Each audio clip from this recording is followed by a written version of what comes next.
We're continuing from the previous video where we talked about setting up customers and setting up vendors.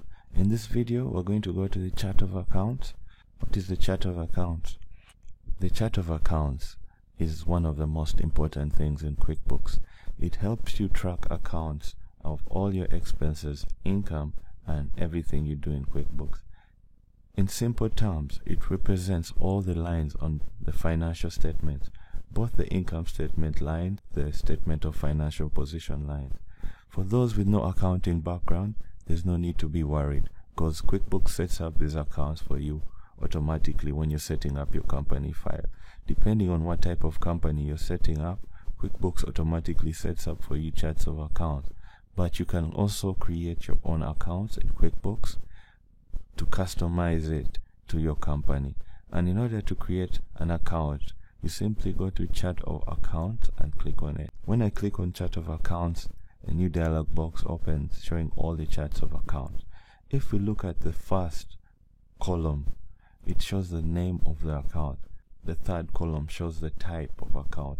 We have different types of accounts. We have bank accounts, we have current assets, fixed assets, we have liabilities, long-term liabilities, equity, income, cost of goods sold, and many expenses, okay?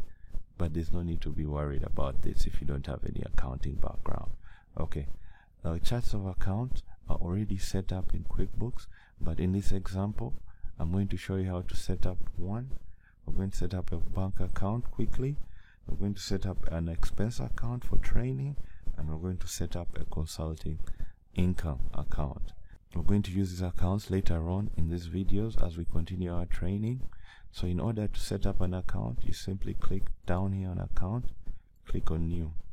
When you click on new account, QuickBooks asks you what type of account would you like to set up. There are different categories. There's income account, expense, you got the fixed assets, bank, loan, credit card, equity, and at the bottom here you have other accounts like receivables, payables, you have cost of goods sold.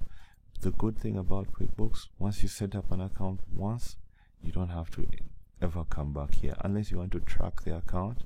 So we're going to set up first the bank account. So we'll click on bank. When I click on the bank option on the right here, QuickBooks has an info tab where it tells you what you can set up using this option that you've selected. So I click continue.